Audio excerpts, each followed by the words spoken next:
Hey, everybody, it's Eddie from Tokyo. This is your cryptocurrency update from Japan.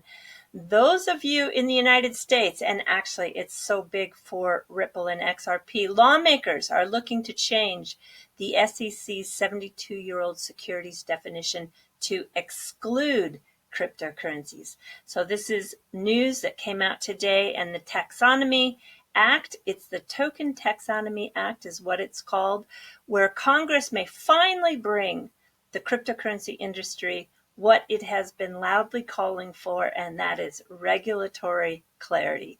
So the two congressmen are introducing a bill on Thursday that would exclude digital currencies from the decades-old definition of a security.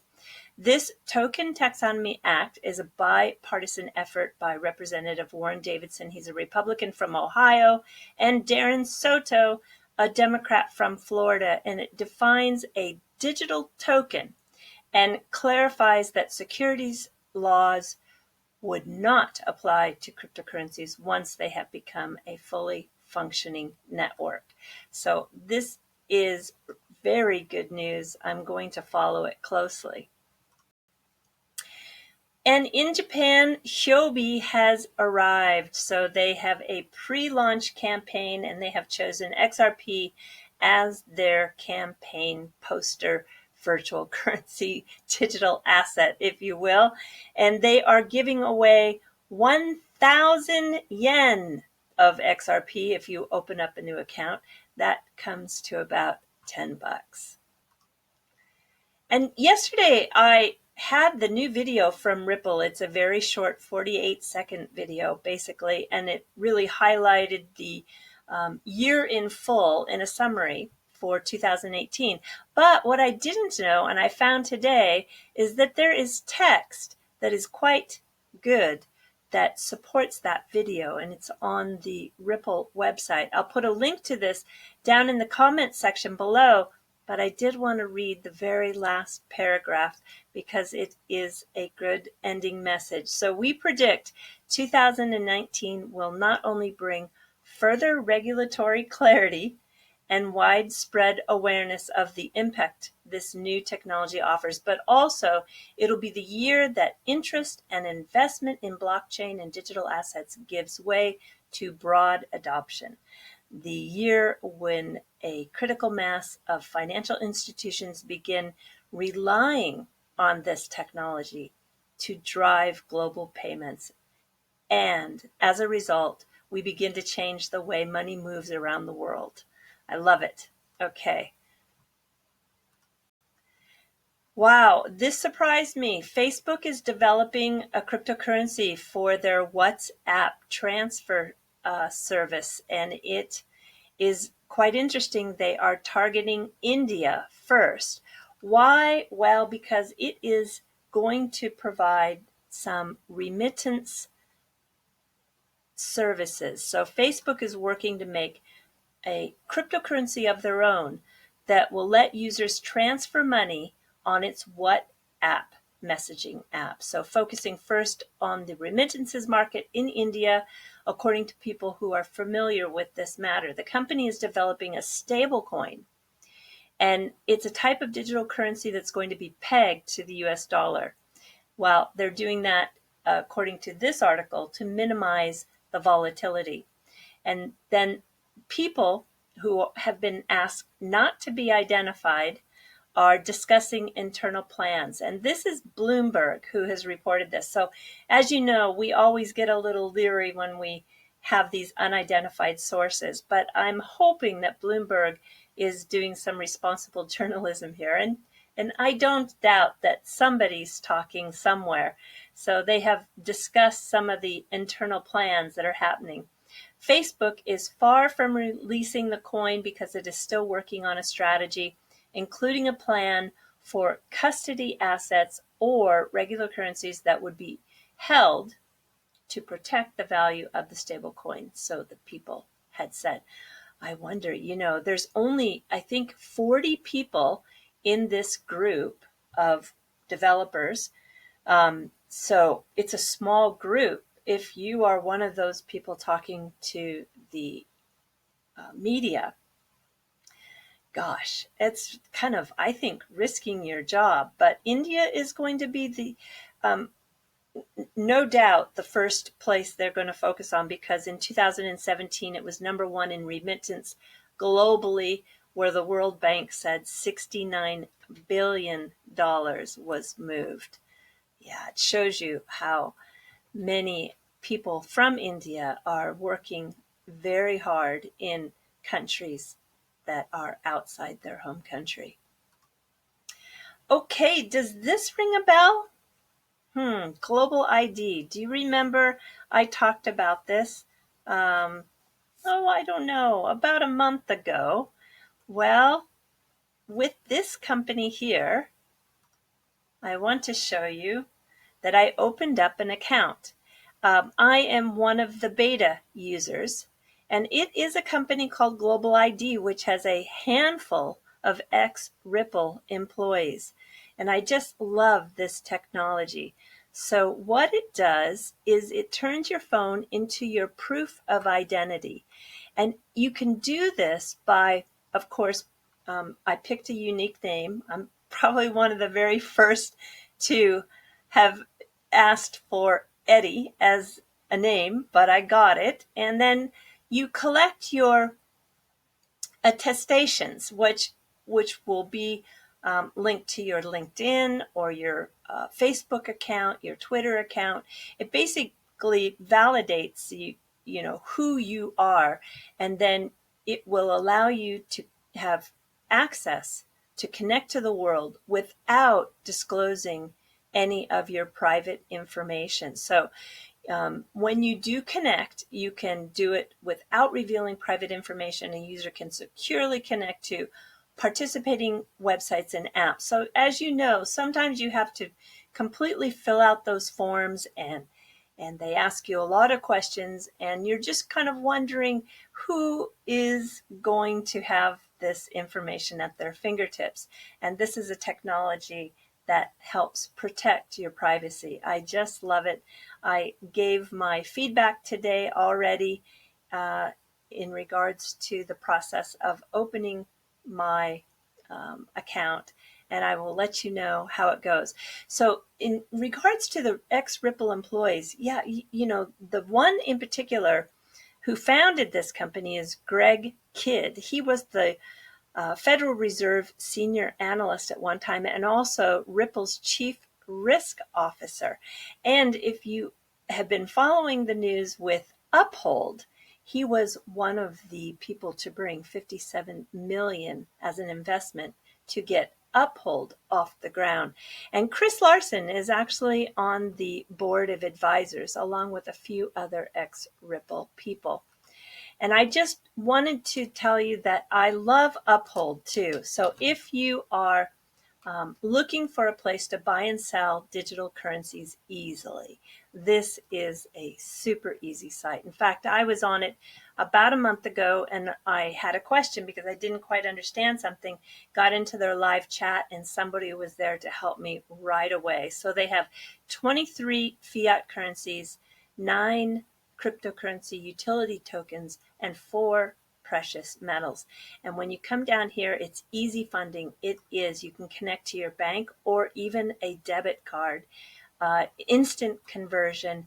You have also a way if you want to spend it with their debit cards, which I really just love that feature. And when you come down to the bottom, you can really see a comparison where they take the attributes of the Uphold site compared to Coinbase, compared to Revolut and Robinhood.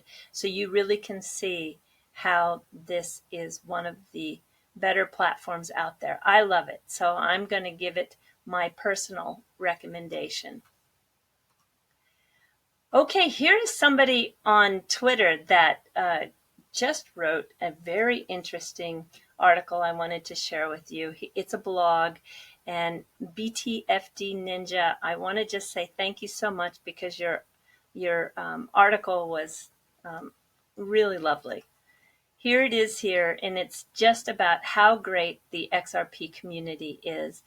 And, you know, it is a special community. So I know if you're active in the community, I don't need to tell you.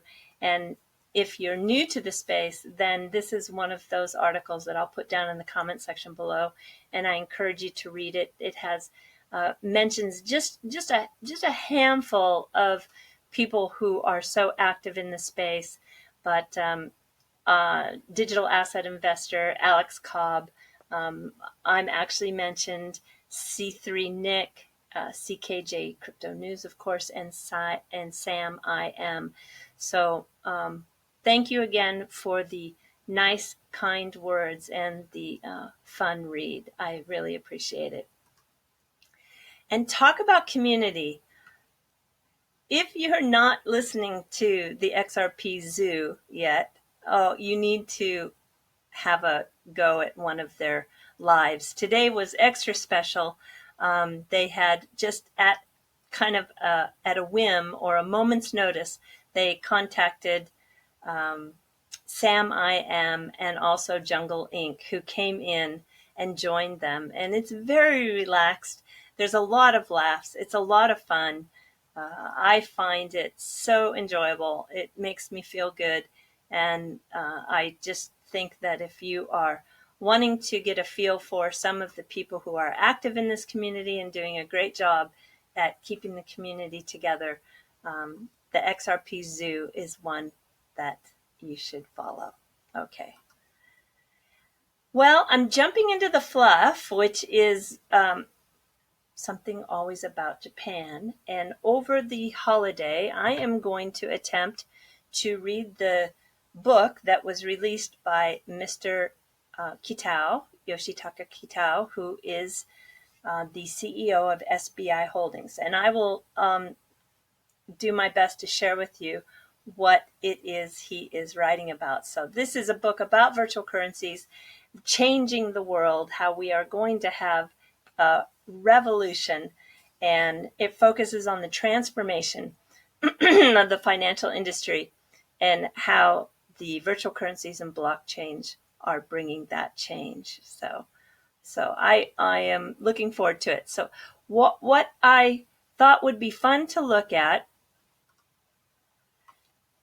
are a couple things in regards to books. So when you read a book that was written by Japanese that's been translated into English, you're going to find that the writing style and the stories are very different than the West.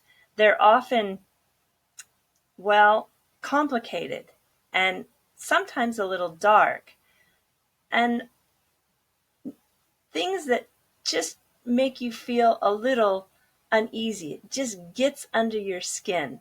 So there are some of the best works that have been translated into English here, recommended, which I'll put the link down. And there's one book. I have read Norwegian Wood. Haruki Murakami is a difficult writer, actually. So probably not recommend this writer as your first read. But if you are going to read just one, Coin Locker Babies, and they just happen to have the same last name, but they're totally two different writers. This is Ryu Murakami, and this is the very first Japanese book I read that was translated, that has been translated into English, and it stays with me. It's so powerful.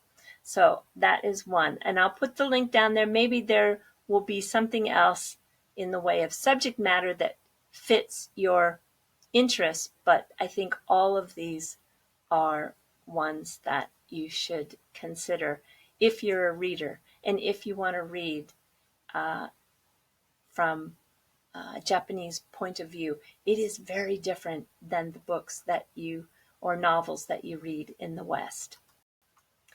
And I thought I would just share with you, this is a book that is from the Edo period. And in that time frame, from about 1600s to the mid 1800s, they would use woodblocks to create the books. And not only did they, of course, have text in the form of hiragana and kanji here that you see on the right, very beautiful stylized writing too. But they would include a lot of pictures. And you can find that not only black and white, but sometimes very beautiful wood block prints in color. And they're just a treasure. You can still find them. They're in the flea markets here all the time. They're not that expensive. And, well, I just felt a little earthquake. Yeah, no, that happens here. And you'll find that these wood block prints are called Yukio I. And Yukio I, which has been a form of telling, capturing the moment, if you will. Hokusai is one of the most famous, and I'm sure you recognize this one. This is from the 36th View of Mount Fuji series.